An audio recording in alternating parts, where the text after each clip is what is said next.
We finally arrived.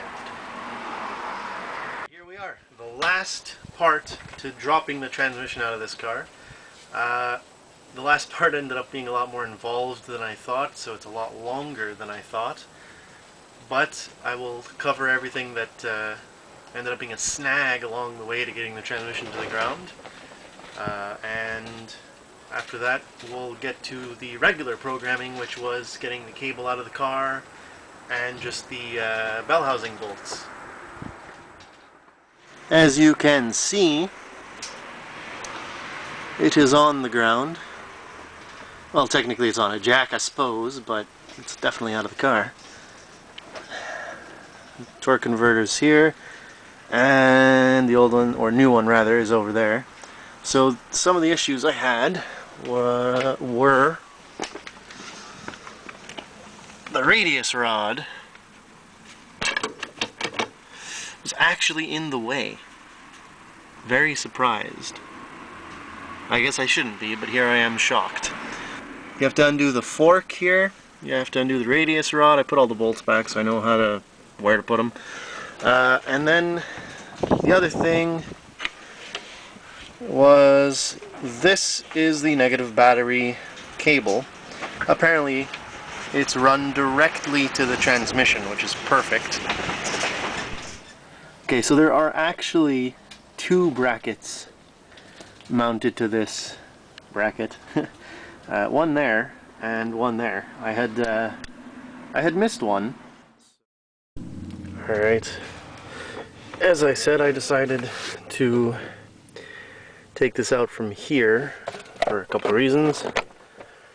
For the reason that it's recommended in the shop manual, that's reason number one. Reason number two is it'll be easier to take the torque converter out of the transmission and deal with it with the transmission on the ground when I have to swap all of the cable and whatever, than it will be to try to get it out while it's in the car. That's probably why they tell you to do it from here. It's pretty easy. So there's a screw here and a screw here, and if you have the normal center console that just comes down and ends, that's all you have to deal with. If you have the nice center console, which somebody graciously broke for me, you got another screw here on either side. I can't really tell which one you got to undo because it's quite broken. Let's take a look here. So basically what you want to do is undo that screw, not that one there, and slide this out. This is a nice equalizer. I think that's what they were trying to get to, but I mean, you gotta be a real fucking moron. Anyway, this one has to be unscrewed as well because it goes into here, which is all nice and bent for me. How kind, how gracious. Anyway, this one here goes into there. But you want to undo that one first and take the equalizer out first so that you can slide. These plastics will kind of slide up over here as you pull this up that way. Also, this should be in neutral, I believe, will help you. You can move it around. If you have an 889, you can move it around by putting your key in here. If you don't have the keyhole, hopefully you don't have the safety interlock, in which case you'll just be able to move it around without pressing the brakes, without any electricity. So I'm going to get on that. I can't find anywhere to put a tripod in here, so I'm just going to go ahead and do it. Alright, all of the screws are out. Half the console is broken, so this is going to be super easy. These, I mean, you should lift up from here, because these interlock in the back, and then out it goes. Now you want to undo these, the 4 gold ones. They make them accessible here. This moves around because it's held by the front piece, so, and then it's held in the back, but you don't need to know that just yet. So. Alright, someone's starting to cut the grass, but that don't befall me so much as I get my footage. That is the nut that you want to get. You're going to want to count the threads, because this adjustment is reasonably crucial. I believe I'm loosening the regular shaped nut and then spinning the other piece off. We'll see how that goes. Alright, loosening it helped, but what really holds it in seems to be this clip here, which is nicely coated in some rubberized substance so that you don't cut your fingers while you try to push it out.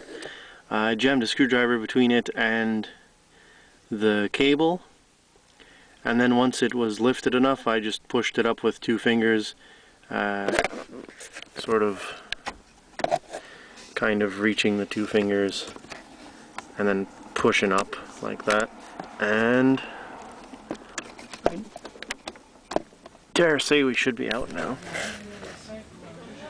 So I consulted the chop manual, and it said remove 2 bolts, and I was kind of like, what 2 bolts? So I stuffed myself under the car. I believe those are the 2 bolts. So this is going to be, I think, time for pretty long extensions, and it's gonna be fun. It's gonna be great. So I've grabbed the world's longest extension, and I'm gonna give her all away. Conveniently, it's pretty much exactly the length it needs to be so that it doesn't make the heat shield in the way. Here we go, here goes nothing. We have a survivor.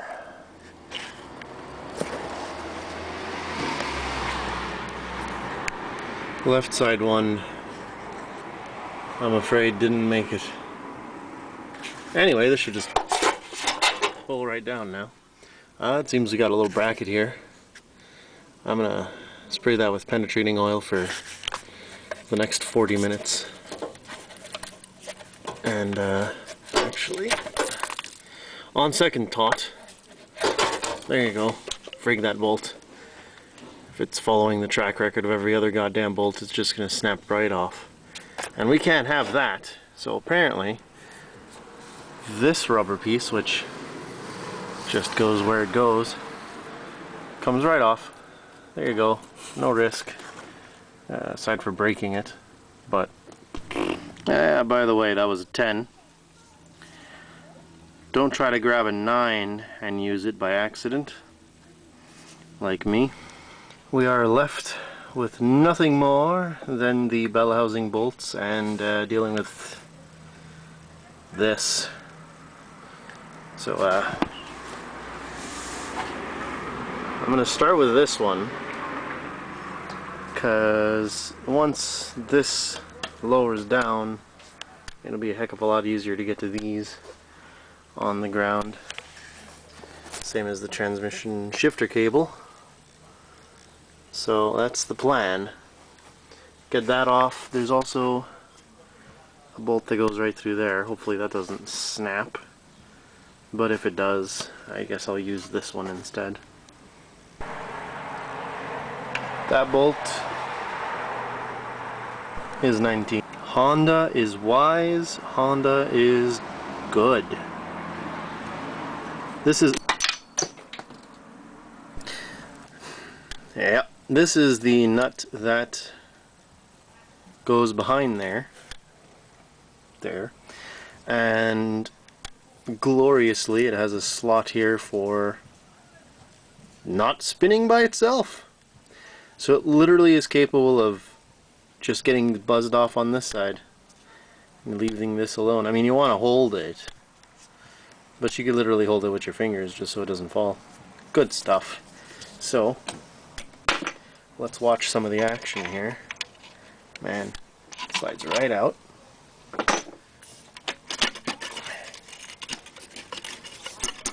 Well, there's stuff in the way, but it's out. We've reached the point in our adventure here that it's time to actually take this mount off. So there's a bolt there on the other side, and there on the other side. Alright, that's the 3 of those.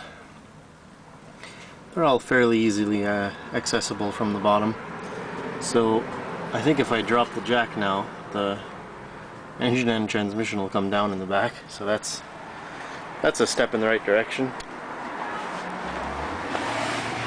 These are the 3 bolts. There is a circle kind of cut out of the mount that fits this one, and these 2 go more toward the back of the car. This one passes through the engine and the transmission. These just do the transmission here. And now we're gonna have some fun. And well, this one here is gonna soak with some penetrating oil, but I gotta find all the remaining bolts that hold the transmission and the engine together and start loosening them. I'll let you know where they are at. Alright, they are all loosened. I actually had to break out the breakout bar, the breaker bar, and that was, yeah, these are quite tight, but we got it pretty much taken care of here.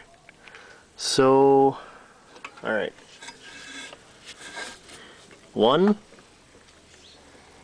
It's gonna be so much easier to show on the other transmission, but like it's 1, 2, 3 right there, and then the last one right there, right above the starter. And the rest are all on the other side, underneath or whatever, so they're already taken care of. Good times. About forgot that one, but I didn't. I'm about to loosen it. I let it sit for quite a while with the penetrating oil. Freed up the bracket, but I put the bolt back in. Don't want to lose it. It'll be safe there.